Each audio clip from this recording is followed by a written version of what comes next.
Cette vidéo est réservée à la section berceau. Son caractère répétitif a une visée pédagogique pour leur éveil spirituel. Merci de les accompagner.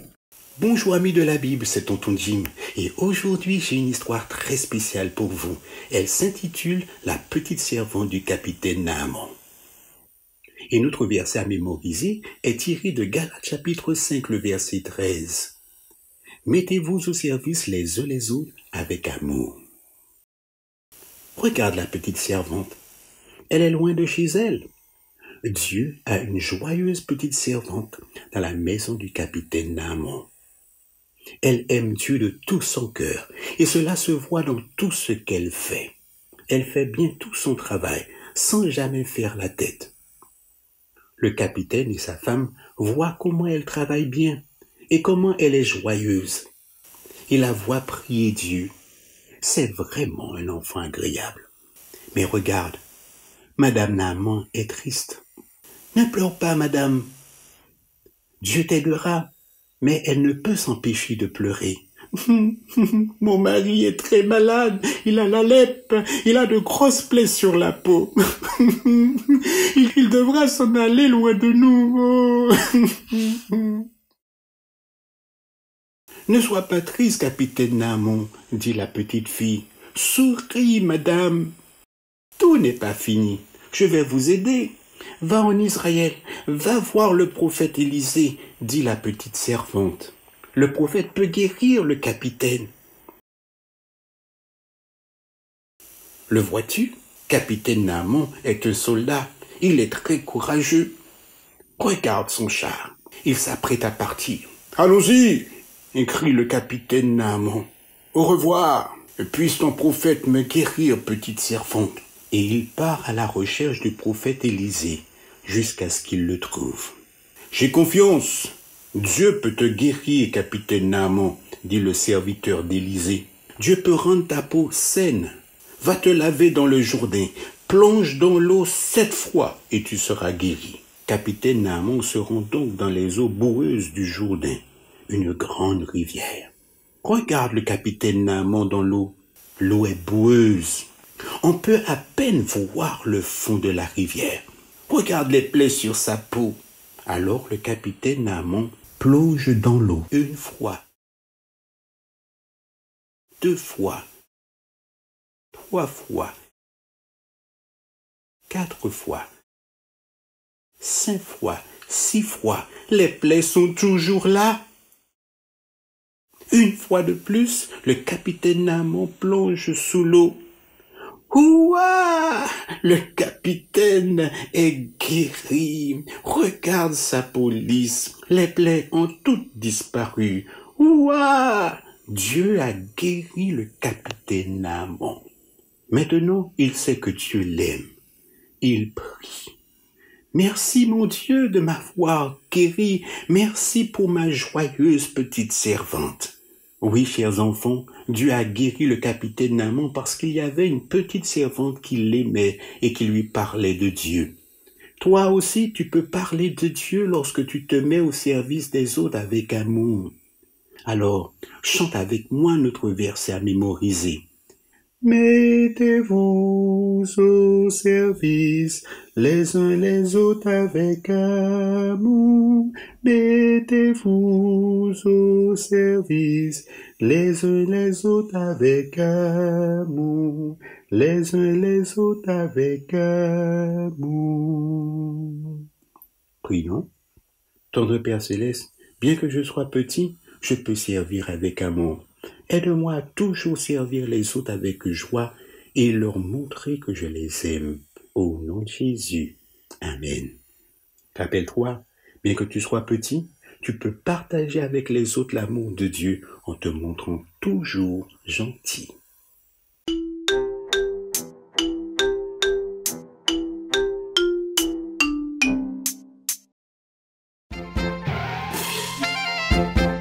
Bonjour les enfants, c'est Lorena ici et je viens vous raconter une belle histoire qui s'appelle « Les taches disparaissent ».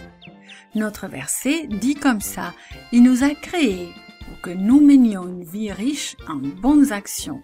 Et il se trouve dans l'Épître aux Éphésiens, le chapitre 2, le verset 10. Notre message aujourd'hui nous rappelle que nous servons Dieu en faisant du bien aux autres. As-tu déjà fait quelque chose de vraiment gentil pour quelqu'un juste parce que tu en avais envie? Naaman a rencontré sur son chemin des personnes qui lui ont fait du bien. Il était en route pour aller voir le prophète Élisée. Il était enthousiaste parce qu'il serait peut-être guéri de sa lèpre. Capitaine Naaman avait apporté avec lui beaucoup d'argent et d'or. Il avait préparé 10 vêtements de fête, des vêtements très coûteux. Finalement, le capitaine Naaman et ses serviteurs arrivèrent à la maison du prophète. Naaman sauta de son chariot et frappa à la porte. Le serviteur du prophète lui souhaita la bienvenue, puis alla annoncer à Élisée que Naaman était arrivé. Naaman attendit impatiemment à l'extérieur de la maison. Quelques minutes plus tard, le serviteur revint à la porte avec un message. « Élisée, le prophète, te fait dire d'aller te laver 7 fois dans le Jourdain pour être guéri de ta lèpre. » Naaman devint tout rouge de colère. Son cœur s'est mis à battre plus vite. Il était vraiment fâché. « Je ne peux croire que ce prophète ne soit même pas venu me parler, » pensa-t-il. Naaman n'aima pas le message non plus. Il revint vers son chariot et cria « Rentrons à la maison !» Les serviteurs de Naaman se regardèrent les uns les autres. « Pourquoi rentrons-nous à la maison ?» demandèrent-ils. « Parce que je ne vais tout de même pas me laver dans ce Jourdain boueux. Si tout ce que je dois faire, c'est de me laver, alors il y a des fleuves beaucoup plus propres chez nous, » répliqua-t-il. « Attends, » dirent ses serviteurs, « si le prophète t'avait demandé de faire quelque chose de très très difficile, tu l'aurais écouté, n'est-ce pas? Alors pourquoi n'essayerais-tu pas quelque chose de facile? » Naaman s'arrêta et réfléchit. « Ils ont raison, pensa-t-il. Je vais faire ce que le prophète a dit. Allons au Jourdain. » Naaman et ses serviteurs s'y rendirent rapidement. Naaman ôta ses robes et ses sandales. Il regarda le fleuve boueux en fronçant le sourcil, mais il avança sans hésiter dans l'eau. Capitaine Naaman se plongea sous l'eau 1 fois, mais les taches étaient toujours là. 2 fois, et les taches étaient toujours là. 3 fois. 4 fois. 5 fois. 6 fois, et les taches étaient toujours là. 7 fois, et les taches avaient disparu. Dieu avait guéri Naaman, comme Élisée l'avait dit. Naaman sortit du Jourdain. Il se regarda de la tête aux pieds. Oh, oui, il était vraiment guéri. Oh, comme il avait hâte de rentrer chez lui et d'annoncer la nouvelle extraordinaire à sa famille. La petite servante et Élisée avaient rendu un grand service à Naaman. Et le prophète Élisée avait dit à Naaman ce qu'il devait faire pour que Dieu le guérisse. Dieu veut que nous fassions nous aussi du bien aux autres.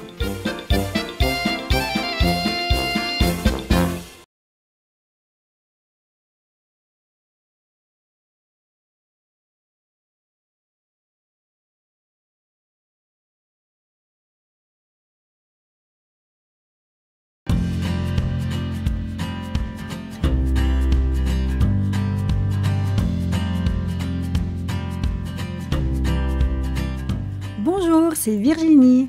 La leçon d'aujourd'hui a pour titre « Des choix difficiles ».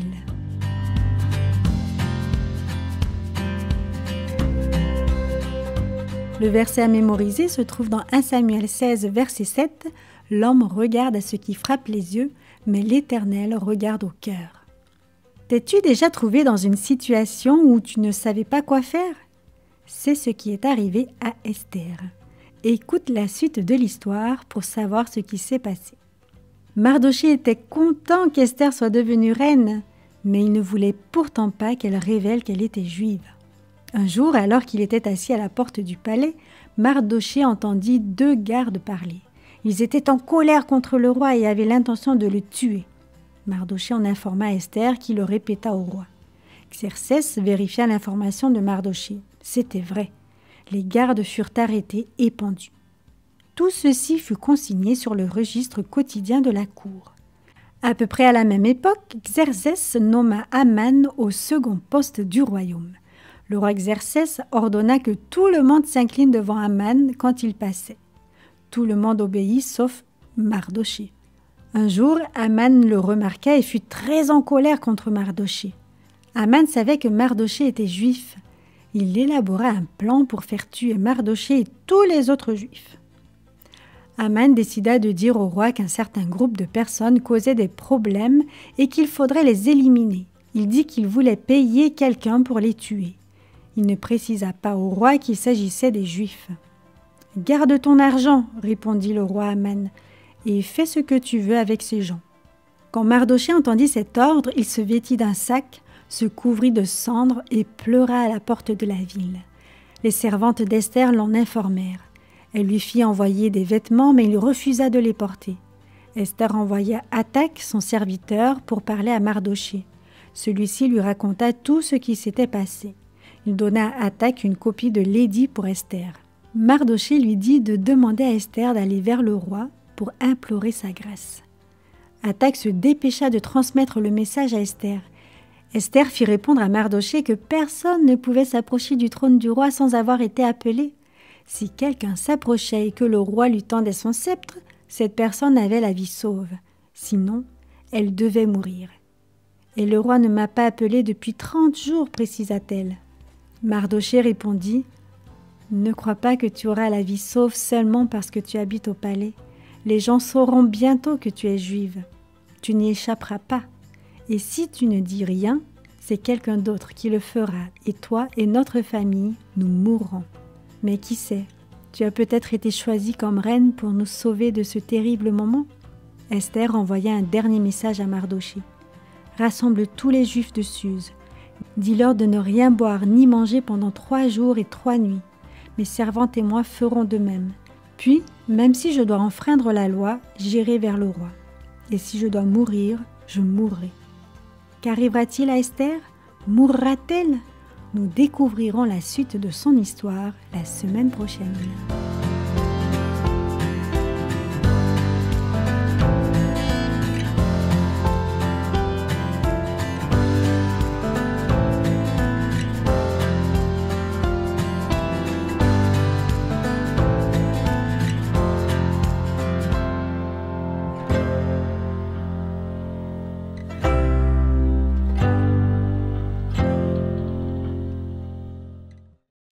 Hello, je suis contente de te retrouver pour notre étude de la semaine qui s'intitule « Le Seigneur est ma bannière ».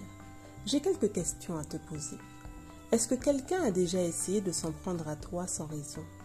As-tu déjà vu une brute faire du mal à quelqu'un simplement parce qu'il était plus faible? Est-ce que quelqu'un s'est déjà moqué de toi parce que tu aimes Dieu? Ce n'est pas la joie tout ça. La Bible nous rapporte des faits qui ressemblent à cela. Ouvrons nos Bibles. Retournons auprès des Israélites qui campaient encore à Réphidim. Rappelle-toi, c'est le lieu où Dieu avait fait sortir de l'eau d'un rocher. Par ailleurs, nous avons vu la dernière fois que la mer s'était ouverte devant le peuple d'Israël. Ensuite, que les cailles s'étaient répandues sur leur camp, puis que la manne tombait chaque matin et même en double quantité le vendredi. Cependant, malgré toutes ces preuves, le peuple doutait de la présence de Dieu à ses côtés. Et un nouveau danger menaçait Israël. En raison des murmures des Israélites, Dieu permit qu'il fût attaqué par des ennemis. C'était la tribu sauvage et guerrière des Amalécites. Ces dernières habitaient cette région et se jetèrent sur les gens faibles et fatigués qui étaient restés à l'arrière. Le peuple d'Israël était très nombreux et s'étalait sur une grande surface. Comme l'ensemble du peuple n'était pas à même de prendre les armes, Moïse chargea Josué de former un corps d'armée composé d'hommes choisis de toutes les tribus, puis il devait les conduire dès le lendemain contre l'ennemi. Quant à Moïse, le bâton de Dieu à la main, il allait se tenir sur une éminence d'où l'on pouvait dominer le champ de bataille. L'affrontement commença, les hommes luttaient. Pendant le combat, Moïse, accompagné d'Aaron et d'Hur, priait pour le succès du peuple d'Israël, les bras étendus vers le ciel. Fait étonnant, surprenant, c'est que lorsque les mains du prophète étaient levées, Israël triomphait, tandis que si par lassitude il les laissait retomber, c'était l'ennemi qui gagnait du terrain. Alors, Aaron et Hur, qui étaient à ses côtés et qui l'avaient aussi observé, se mirent à le soutenir les mains jusqu'au coucher du soleil.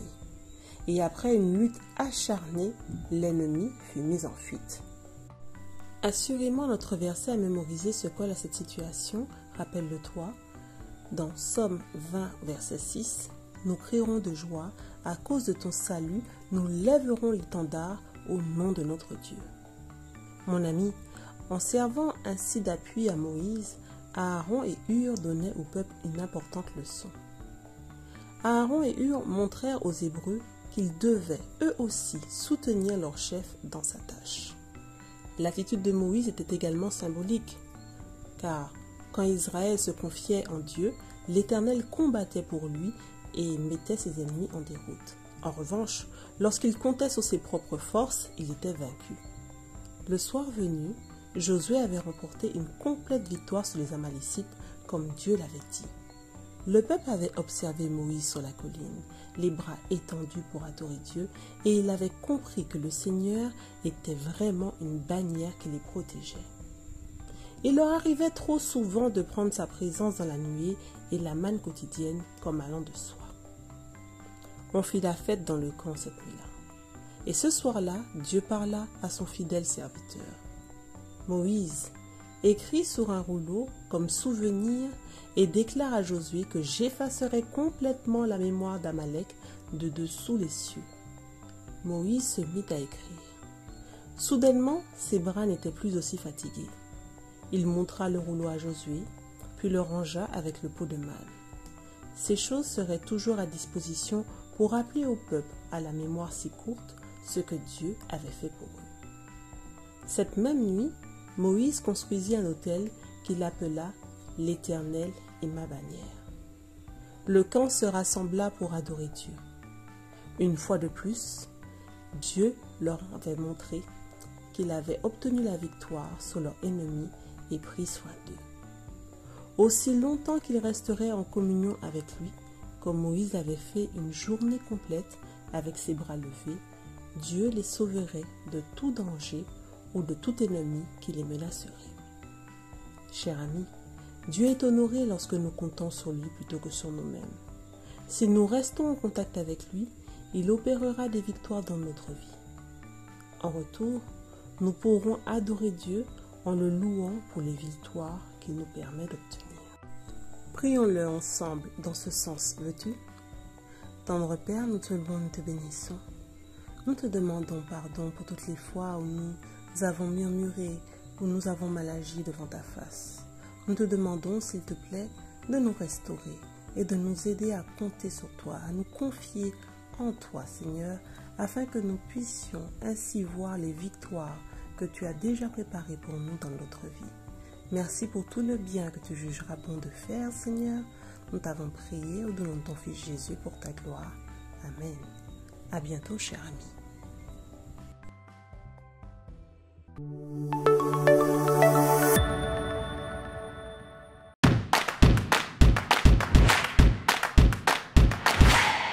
Salut les amis, si vous aimez nos vidéos, abonnez-vous et n'oubliez pas le petit pouce bleu.